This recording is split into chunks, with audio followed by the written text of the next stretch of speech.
복잡한 뉴스를 재치 있는 키워드로 풀어보는 알고팡 보고팡 팡팡 뉴스 시간입니다. 제주투데이의 조수진 기자와 함께 하는데요. 오늘 첫 번째 키워드, 알뜨르비 행장 줄게 군공항다옵니다. 어떤 내용인가요? 네, 송악산과 알뜨르 비행장 일대는 제주도 내에서도 손에 꼽히는 아름다운 자연경관을 갖고 있는 곳이죠. 사계포구에서 송악산까지 가는 길은 한국의 아름다운 길로 선정될 정도로 인정을 받고 있는데요. 사실 이 일대는 아름다운 자연경관은 물론이고 지질학적으로 또 역사 문화학적으로 또 생태학적으로도 가치가 매우 뛰어난 곳입니다. 우선 송악산은 이중 분화구라고 해서 두 개의 분화구가 존재하는 화산 지형인데요. 처음에 폭발하면서 큰 분화구가 한번 생기고 그 안에서 또 한 번 폭발이 일어나면서 작은 분화구가 생긴 곳입니다. 이건 전 세계에서도 매우 드물게 발견되는 지형이라고 하는데요. 또 거기다가 단산 인근에는 갈대 같은 식물 화석과 세발자국 화석이 다양하게 발견이 됐습니다. 네, 송악산에서 사계리를 잇는 도로를 달릴 때 양옆으로 송악산에서 산방산, 한라산, 또 바다로는 형제섬이 보이는 풍경 참 혼자 보기 아까운 풍경이잖아요. 네, 매우 아름답죠. 또 이곳은 또 역사 문화학적으로도 가치가 있는 곳입니다. 알뜨르 비행장은 일제강점기 때 일본군이 중일 전쟁을 대비해서 만든 비행장인데요. 원래 거기서 농사를 짓거나 살았던 주민들을 쫓아내고 상무리를 포함해 6개 마을을 강제 매입을 한 겁니다. 처음에 해군이 쓰는 항공기에 연료를 보급하고 또 비행기가 불시착하는 경우에 대비해서 불시 착륙장으로 만들었는데요.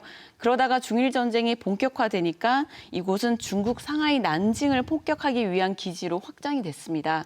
이후에 일본군이 상하이를 점령하면서 해군 항공대는 본거지를 그쪽으로 옮겼고요. 이후에 태평양 전쟁 때에는 일제는 이 비행장을 미군 폭격기를 요격하기 위한 기지로 또 사용을 했습니다. 이 비행장을 만드는데 강제로 인근 주민들을 동원했다고요? 네, 그렇습니다. 아름다운 경관을 품은 알뜨르가 전쟁의 수단을 활용이 됐다는 것도 매우 속상한 일인데 비행장을 짓고 또 동굴 진지와 고사포 진지, 경납고를 만드는데 주민들이 강제 동원돼서 하루 종일 삽과 곡괭이를 가지고 고된 노동을 했다고 합니다. 그런데 해방이 되고 나서 이 부지는 원래 주인이었던 주민들에게 돌아가는 것이 아니라 국방부의 소유로 넘어갑니다. 한국전쟁 때 훈련소와 또 포로 수용소 그리고 공군의 비행훈련장으로 활용하기 위해서였는데요. 그래서 지금도 여전히 국방부의 땅으로 되어 있고요.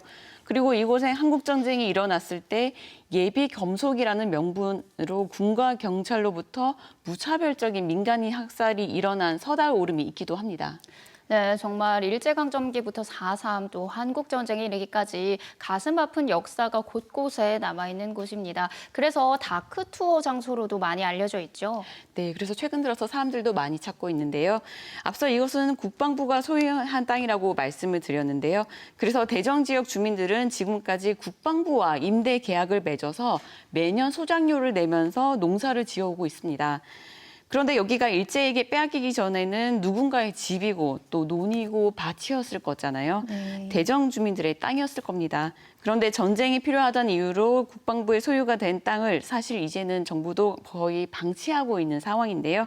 그래서 지난 1987년 노태우 대통령이 선거 후보였을 당시에 이 알뜨르 일대를 주민들에게 팔겠다는 불하 공약을 합니다. 하지만 지켜지지 않았고요. 오히려 국방부는 군사기지와 비행장을 이곳에 설치하겠다는 계획을 발표합니다. 네, 돌려주겠다고 약속했다가 바로 다음에 여기를 공군 군사기지로 만들겠다는 발표에 당시 주민들은 물론이고 많은 도민들이 격렬하게 반대를 했었죠. 네, 그래서 결국 비행장 설치 계획은 백지화가 됐는데요. 아마 지금의 성산 제2공항 사업과도 좀 겹쳐 보이는 부분이 있을 겁니다. 그런데 지난 2009년 제주 해군기지를 민군복합형 관광 미항으로 건설하기 위한다는 목적으로 정부와 제주도가 협약을 하나 맺었거든요. 여기에 바로 알뜨르 비행장 부지를 제주도가 사용할 수 있도록 하는 내용이 포함이 됐습니다. 그리고 2011년에는 제주특별법에 제주 해군기지가 있는 서귀포시 관할구역 내에 있는 국유재산 중 일부를 무상 또는 대체재산을 제공하는 조건으로 제주도에 양여할 수 있도록 하는 조항도 생겨났습니다. 양여라는 건 소유권을 넘기는 것이라서 앞서 얘기했던 사용과는 좀 차이가 있습니다. 그러니까 앞서 말한 국유재산이란 알뜨르 비행장을 염두에 둔 거고요. 예, 그렇습니다. 그런데 법 조항에는 무상 또는 대체재산 제공이라고 명시가 됐는데 제주도가 국방부에 부지를 무상 양형해달라고 요청을 하자 국방부는 대체 부지 제공 없이는 불가하다는 입장을 밝혀왔습니다. 양측이 그렇게 입장 차이를 보이다가 지난 2017년 문재인 대통령이 선거 후보 당시 송악산과 알뜨르 비행장 일대를 제주 평화대공원을 짓겠다는 조성 사업을 공약으로 내세웠거든요. 그런데도 아직까지도 양측의 입장차는 좁혀지지 않고 있습니다. 그런데 그저께 국방부의 진짜 의도가 예상치 못한 자리에서 밝혀졌습니다. 네, 국방부의 진짜 의도는 뭐였나요? 네, 지난 3일 위성곤 국회의원과 도의회 환경도시위원회 그리고 의원연구 모임 제주관광미래성장포럼이 공동 주최하고 주관한 알뜨르 송악산 일대 평화벨트 조성을 위한 정책 토론회에서였는데요. 이날 송창건 도의원이 국방부 측에게 알뜨르 비행장을 무상 양여하는 조건으로 국방부 측에서 대체 재산을 요구하는 의향이 무엇인가라고 물었습니다. 그러자 토론회에 참석했던 박가수 국방부 국유재산환경과장은 제주도에서 군이 이용할 수 있는 공항이 제공된다면 지금의 알뜨르 비행장 부지는 제주도에 양여가 가능하다는 공군의 입장은 지금도 같다라고 답했습니다.